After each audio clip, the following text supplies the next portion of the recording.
Planning organising के बाद staffing की बात करते हैं। बताओ स्टाफिंग।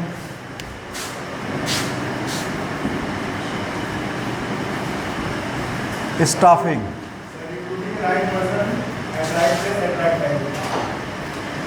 रिक्रूटिंग राइट पर्सन और कुछ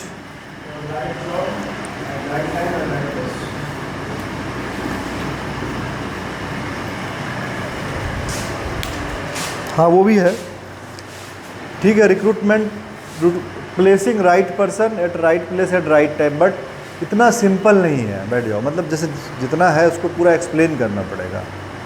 हाँ ठीक है, बैठ जाओ। स्टाफिंग से पहले तुमको ह्यूमन रिसोर्सेज मैनेजमेंट जानना पड़ेगा, क्योंकि staffing is the part of human resources management. जैसे बिजनेस का फंक्शनल एरिया था ना, मार्केटिंग था, HR था, फाइनेंस था, ठीक है, ये सब था ना, तो उसी में से एक फंक्शनल एरिया HRM है। तो ह्यूमन रिसोर्सेज मैनेजमेंट से क्या समझे?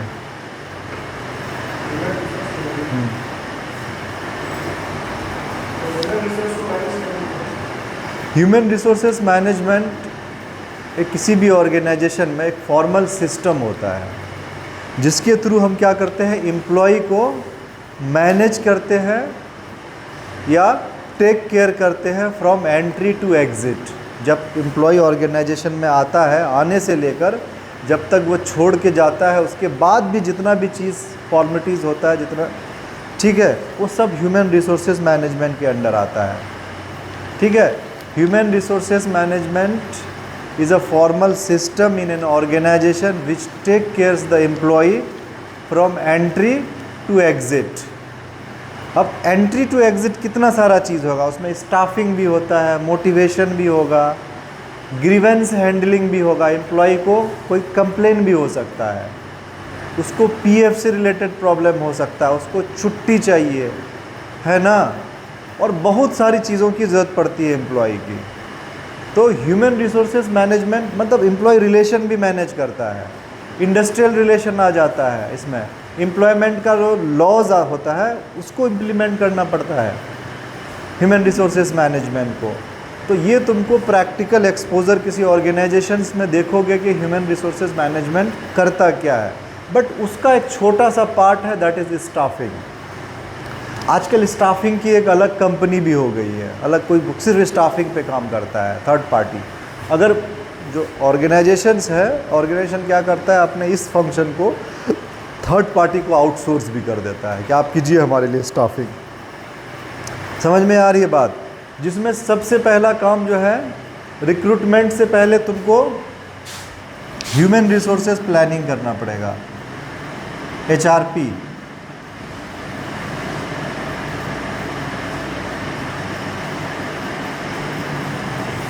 ह्यूमन रिसोर्सेज प्लानिंग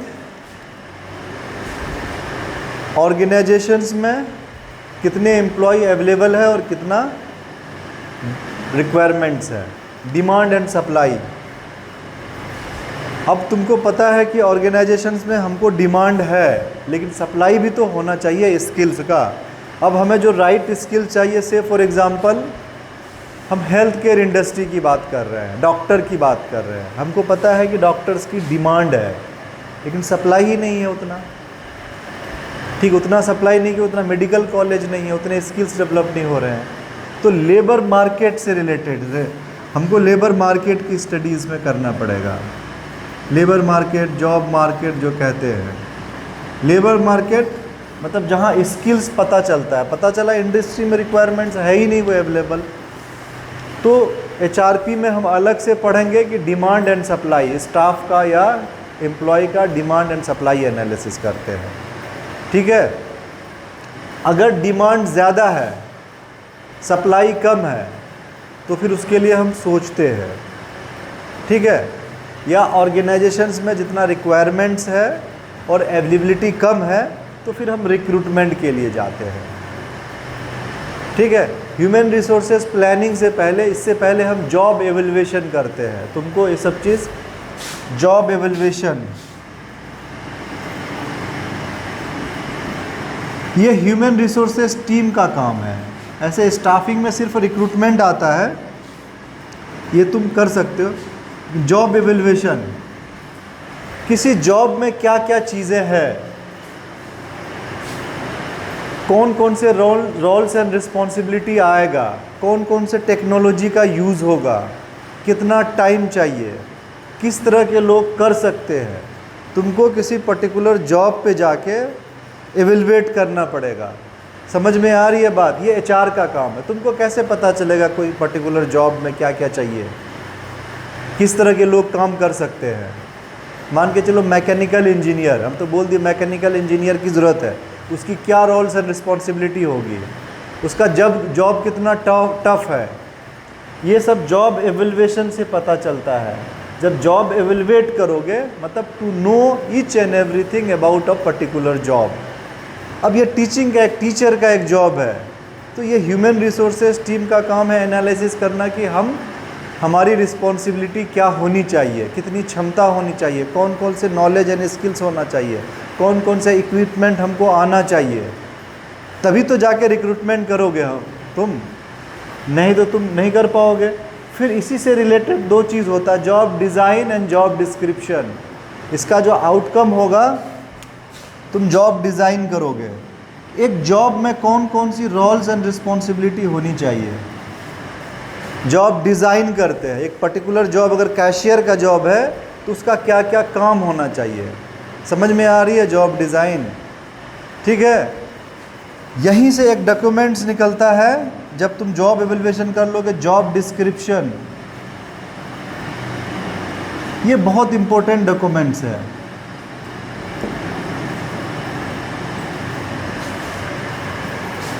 समझ में आ रही है बात? जॉब डिस्क्रिप्शंस में की responsibility area, KRA and required knowledge, skills and ability, ठीक है। एक पर्टिकुलर जॉब के लिए जॉब डिस्क्रिप्शंस होता है। मान के चलो टीचर का जॉब डिस्क्रिप्शन, तो उसका की रिस्पॉन्सिबिलिटी एरिया होगा conducting classes, presenting lecture, involving in research and other academic responsibilities like conducting examinations, evaluating paper, motivating students, तो देर में भी की रिस्पॉन्सिबिलिटी एरिया। तो यहीं से एक डॉक्यूमेंट JD बोलते हैं इसको। जब भी तुम किसी जॉब के लिए जाओगे, जॉब सर्च करोगे जॉब पोर्टल्स पे, तुमको जॉब डिस्क्रिप्शंस मिलेगा। सबसे पहले तुमको जॉब एज एन एम्प्लॉय भी, नॉट रिक्रूटर और स्टाफिंग पर्सन, प्रोफेशनल्स, तुमको सबसे पहले जॉब डिस्क्रिप्शंस देखना पड़ेगा। कोई भी पर्टिकुलर जॉब्स के लिए, जो हमारे यहाँ गवर्नमेंट के लिए नोटिफिकेशंस आता है, जो प्राइवेट जॉब होता है उसमें जॉब डिस्क्रिप्शंस देता है कि आपकी की रिस्पॉन्सिबिलिटी एरिया क्या क्या होगा, आप किस चीज़ के लिए रिस्पॉन्सिबल होंगे, ठीक है, आपका जॉब प्लेस क्या होगा, ठीक है, ड्यूटी आवर क्या होगा, कितना टफ है आपका जॉब, किस तरह का कम्युनिकेशन लेवल चाहिए, ये KSA में होता है, knowledge skills, required knowledge skills and abilities. समझ में आ रही है बात? तो तुमको अगर कोई पर्टिकुलर जॉब चाहिए, personally you need to go through the job description of particular job. समझ में आ रही है बात? तो तुमको उससे पता चलेगा तुम्हारा रिस्पॉन्सिबिलिटी क्या होगा उस जॉब में, देन उसके हिसाब से तुम KSA डेवलप करोगे, नॉलेज स्किल्स एंड एबिलिटी, आज से। नहीं तो तुम सोचते रह जाओगे, पता ही नहीं चलेगा। ये तुमको मिलेगा जॉब पोर्टल्स पे, लिंक्डइन पे जॉब प्रोफाइल्स आता है, जॉब डिस्क्रिप्शन देता है। तो यू नीड टू, मतलब डेली तुमको उस पर सर्च करना चाहिए at this level, as a BBA student. समझ में आ रही है बात? तो ये ह्यूमन रिसोर्सेज प्लानिंग का आउटकम है। Human resources planning, job evaluations से जॉब डिज़ाइन, जॉब डिस्क्रिप्शंस, ये सब आता है। देन हम जाएंगे रिक्रूटमेंट्स के लिए। अब व्हाट इज रिक्रूटमेंट? क्या? ट्रेनिंग एंड देखो, रिक्रूटमेंट एंड सिलेक्शन दो डिफरेंट चीज़ है, लोग कंफ्यूज कर जाते हैं। Recruitment and totally different. As a student of human resources management, तुमको ये दोनों में डिफरेंस पता होना चाहिए। Recruitment is searching right candidate, just searching right candidate, creating a pool of applicant pool of applicant समझे, जितना ज़्यादा से ज़्यादा एप्लीकेंट जमा होगा। यहाँ सिर्फ तुमको एडवर्टीज़ करना है। रिक्रूटमेंट के कई सारे तरीके हैं। Social media recruitment, social media पे एडवर्टीज़ कर देते हैं, प्रोफेशनल नेटवर्किंग साइट पे करते हैं, एम्प्लॉयमेंट न्यूज़पेपर पे करते हैं, जॉब पोर्टल्स पे करते हैं, या किसी रिक्रूटमेंट फॉर्म के थ्रू करते हैं, बाहर बोर्ड लगाते हैं। That is recruitment. Are you getting my points? तो recruitment is just searching right candidate. The purpose of recruitment is to create a pool of applicant. A pool of applicant एक word है, जितना ज़्यादा से ज़्यादा हम एप्लीकेंट जमा करेंगे, जितना ज़्यादा से ज़्यादा होगा उतना अच्छा कैंडिडेट मिलेगा। अब 4 ही 5 कैंडिडेट है तो उसमें क्या सेलेक्ट करेंगे, हम चूज़ करेंगे। समझ में आ रही बात? ज़्यादा कैंडिडेट होगा तो हमको चांस अच्छे कैंडिडेट मिलने का ज़्यादा हो सकता है।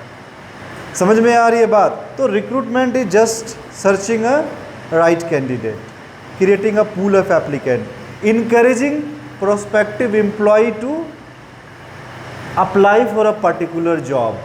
That is recruitment. हम इसमें इनकरेज करते हैं, मोटिवेट करते हैं। प्रोस्पेक्टिव एम्प्लॉय बोले तो जो जॉबलेस लोग हैं, ठीक है, जिसको जॉब करना है, ठीक है, जिन्होंने अपना इंटरेस्ट शो किया है।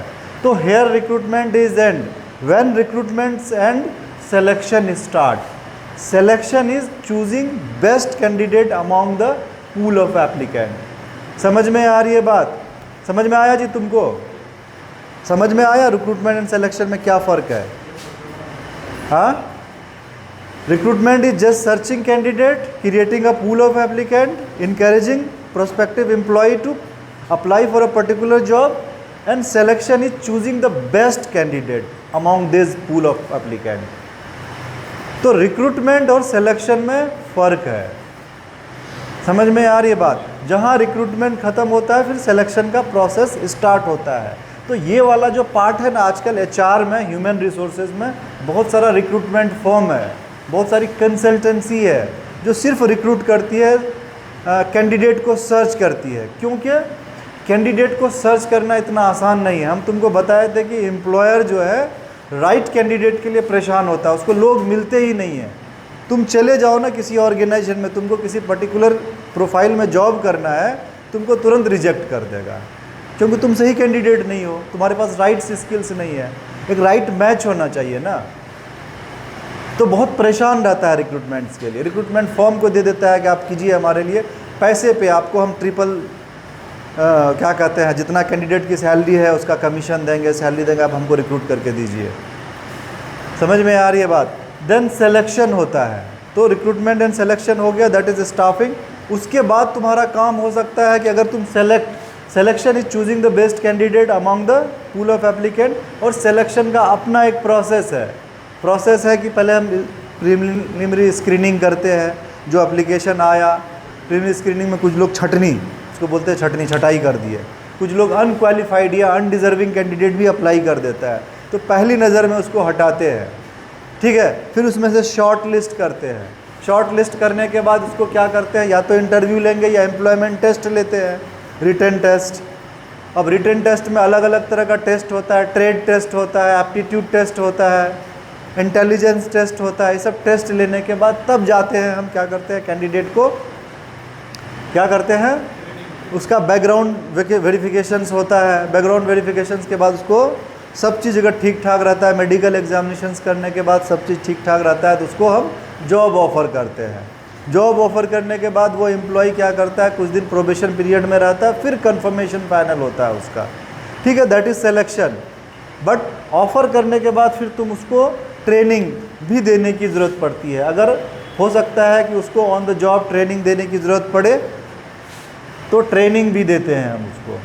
अब ट्रेनिंग का ऐसा है, हो सकता है सिलेक्शन के बाद कुछ ट्रेनिंग की ज़रूरत पड़े, या हो इन बिटवीन भी ट्रेनिंग की ज़रूरत पड़ती है, ठीक है। फिर उसको हम प्लेस करते हैं। प्लेस करने से पहले हो सकता है हम उसका ओरिएंटेशन करें। एक चीज़ स्टाफिंग में ओरिएंटेशन भी होता है। ओरिएंटेशन फॉर्मली न्यू एम्प्लॉय को, या न्यू एम्प्लॉय जो रिक्रूट हुआ है उसको ऑर्गेनाइजेशंस के बारे में बताते हैं, दैट इज़ ओरिएंटेशन। फिर उसका सोशलाइजेशन भी हो सकता है, मतलब एम्प्लॉय को ऑर्गेनाइजेशन या ऑर्गेनाइजेशन के इन्वायरमेंट से एडेप्ट कराते हैं, फेमिलियर कराते हैं, सोशलाइज भी होना बहुत ज़रूरी है, नहीं तो काम नहीं कर पाएगा, अच्छा परफॉर्म नहीं कर पाएगा। तो सोशलाइजेशन भी स्टाफिंग में आ जाता है। ठीक है, ये सब चीज़ हो गया। तो इसका हम सैलरी भी एडमिनिस्ट्रेशन करना पड़ता है, सैलरी मैनेजमेंट, ये भी स्टाफिंग का काम है। ठीक है, सैलरी के साथ साथ जिसको पेरोल मैनेजमेंट भी कहते हैं, परफॉर्मेंस अप्रेजल 2 सब 3 4 5 परफॉर्मेंस अप्रेजल। अब एम्प्लॉय बीच बीच में on certain interval we need to evaluate या check the performance of employee. Employee के परफॉर्मेंस को हमको चेक भी करना पड़ता है। नॉर्मली ये साल में एक बार होता है, मार्च अप्रेजल, कहीं कहीं 2 बार भी आ जाता है।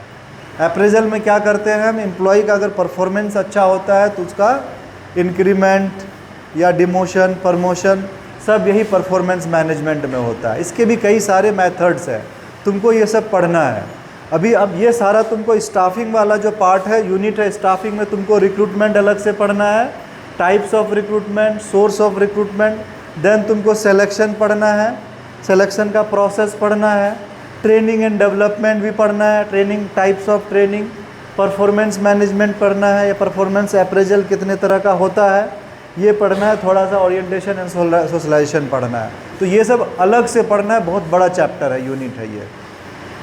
तो फॉर द टाइम बिंग तुमको ये समझना पड़ेगा कि what comes under the staffing, क्योंकि it is the part of human resources management. जब हम ह्यूमन रिसोर्सेज मैनेजमेंट की बात करते हैं, ये थोड़ा ब्रॉड एरिया है, उसमें तुम्हारा इंडस्ट्रियल रिलेशनशिप भी आ जाता है, लेबर लॉज आ जाता है, ठीक है, और भी बहुत सारे एक्टिविटीज़ आ जाते हैं ह्यूमन रिसोर्सेज मैनेजमेंट में। मतलब ह्यूमन रिसोर्सेज से रिलेटेड जितने भी एक्टिविटीज़ है वो ह्यूमन रिसोर्सेज मैनेजमेंट के अंडर आता है।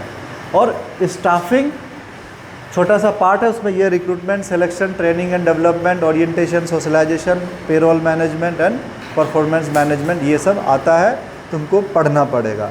ठीक है, हाँ, स्टाफिंग का प्रोसेस, हाँ वही रिक्रूटमेंट, क्या बताओ, उसको HRP बोलते हैं, यहाँ मैंने लिखा human resources planning, man power planning भी कह सकते हो, but that is human resources planning. ठीक है, प्लानिंग में क्या करते हैं, अभी हम तुम क्लास को मिस कर दिए कि हम स्टडी करते हैं लेबर मार्केट की या डिमांड एंड सप्लाई की। डिमांड एंड सप्लाई में गैप हो सकता है या सरप्लस हो सकता है। हमारे पास अगर सरप्लस स्किल है, हो सकता है सरप्लस भी हो सकता है, तो हम उसको ले ऑफ करते हैं, निकालते हैं, क्योंकि अननेसेसरी हमको एम्प्लॉय नहीं चाहिए। सुनते हो कभी कभी कट ऑफ होता है, ले ऑफ होता है, जस्ट बिकॉज ऑफ सरप्लस। अगर डेफिसिट है डिमांड एंड सप्लाई में, then we go for the recruitment. Deficit बोले तो not only head counting, head counting नहीं, स्किल्स का डेफिसिट होता है। जब भी हम ह्यूमन रिसोर्सेज प्लानिंग की बात करते हैं, हेड काउंटिंग की बात नहीं करते हैं। कौन कौन से स्किल्स चाहिए, हो सकता है इंजीनियर चाहिए, कम्युनिकेशन वाला स्किल चाहिए, डेटा साइंटिस्ट चाहिए, तो कितना है वो अवेलेबल है कि नहीं है हमारा, या कुछ एक्स्ट्रा है जो स्किल्स हमको नहीं चाहिए, जो लोग हमको नहीं चाहिए, we just lay them off. समझ में आ रही है बात? तो ये सारा चीज़, इसी से हम बोले कि यहाँ आगे जॉब एवेल्युएशन भी पढ़ा है, जॉब डिज़ाइन भी पढ़ा है, एंड जॉब डिस्क्रिप्शन भी पढ़ा है। For you job description is very important. ठीक है, if you will go for recruitment, मतलब रिक्रूटमेंट बोले तो अगर तुम प्रोस्पेक्टिव एम्प्लॉई है तो you need to go through the job description, जाना ही जाना, ये वाला डॉक्यूमेंट्स तो तुमको ख्याल रखना ही रखना है। ठीक है, हाँ, जब स्टाफिंग की बात करते हैं, हमने आगे नहीं बताया इससे पहले, क्योंकि हम डिस्कशन कर चुके थे कि it is the process of placing right person at right time at right place. तो हमने बता दिया था जब राइट प्लेस के लिए KSA एंड KRA मैच करते हैं। ये KSA कि कौन से नॉलेज, स्किल्स, एबिलिटी चाहिए, कि रिस्पॉन्सिबिलिटी एरिया क्या है, ठीक है, right person and right job पे प्लेस करने के लिए हमने बताया था, वो केमेल वाला एग्जांपल दिया था। अगर राइट पर्सन रॉन्ग प्लेस पे रहा तो वो कभी परफॉर्म, उसकी टैलेंट काम ही नहीं आएगा। जो केमेल वाला कहा था उसका जो क्या था, आईलैश, केमेल वाला एग्जांपल नहीं सुने हैं? सुने हो? अरे नहीं, मैंने बताया था, है ना, कैमल के बच्ची होती है जो अपने माँ से कहती है हमारा आईलैश इतना बड़ा क्यों है, कहती है हम रेगिस्तान के जानवर हैं। हाँ पैर बड़ा क्यों है, रेगिस्तान के जानवर है, ये क्यों है, कहता है क्योंकि वहाँ पानी का इसके काम आता है, हम रेगिस्तान में हैं, रेगिस्तान में हमको काम आता है। तो उसकी बच्चा कहता है कि हम चिड़ियाघर में क्या कर रहे हैं, what we are doing in a zoo. जब हमारा टैलेंट स्किल सारा डिज़र्ट के लिए है तो जू में हम बैठ के क्या कर रहे हैं, मतलब जू में यूज़लेस है। मतलब उसके टैलेंट स्किल्स तभी काम आएंगे जब वो डिज़र्ट में होगा जहाँ के लिए बना है वो। तो इंसान के साथ भी यही है, एम्प्लॉय के साथ भी वही है। तुम्हारा जो टैलेंट है, जो स्किल्स है, जो है, तुम जब राइट प्लेस पे होगे तभी काम आएगा। अब तुमको बनना है एयर होस्टेस, तुम जा रहे हो बैंकर बनने के लिए, तो ही नहीं, मज़ा ही नहीं आएगा तुमको। किसी को जाना है बिजनेस में काम करना है, जाके कहीं कॉन्ट्रैक्चुअल एम्प्लॉय ज्वाइन कर लिया, उसको मज़ा ही नहीं आएगा यार, बॉन्डेड जैसा फील होगा। अब किसी का इंटरेस्ट है सिंगिंग में, बहुत अच्छा सिंगर है, उसको तुम क्रिकेट खिलवा लो, तो दैट इज़ स्टाफिंग एक्चुअली। आपको राइट प्लेस, हेड हंटिंग होता है इसमें। जो रिक्रूटर होते हैं वो हेड हंट करता है कहीं कहीं, मतलब जाता है बहुत इंटेंसिवली सर्च करता है राइट कैंडिडेट को। तुमको नहीं लेगा, तुमको इंटरव्यू में पता चल जाएगा कि तुम्हारा इंटरेस्ट है ही नहीं बैंकिंग में, तुम ऐसे आ गए हो, पता चल जाता है। तुमको जिस सेक्टर में तुमको इंटरेस्ट है ना, उसका नॉलेज हो जाएगा तुमको, तुम्हारा थोड़ा बहुत नॉलेज होगा, थोड़ा इंटरेस्ट पता चल जाता है। इंटरव्यूअर ड्रॉ कर लेता है कि तुम्हारा इंटरेस्ट है कि नहीं है, तुम इसमें अच्छा कर पाओगे कि नहीं कर पाओगे। कभी कभी तुम्हारा सिलेक्शन नहीं होता, तुम सोचते हो कितना अच्छा है, फिर भी नहीं होता है। उसका रीज़न है कि तुम सही जगह पे नहीं है। हो सकता है, माइट भी, और भी रीज़न हो सकते हैं, लेकिन sometimes that reason is also. ठीक है, फॉर द टाइम बिंग इतना रहने देते हैं, फिर हमारा ही क्लास है, एक क्लास के बाद 9 बज गया। Thank you so much. और इसको भी पढ़ के आना, बहुत इंटरेस्टिंग पेपर है।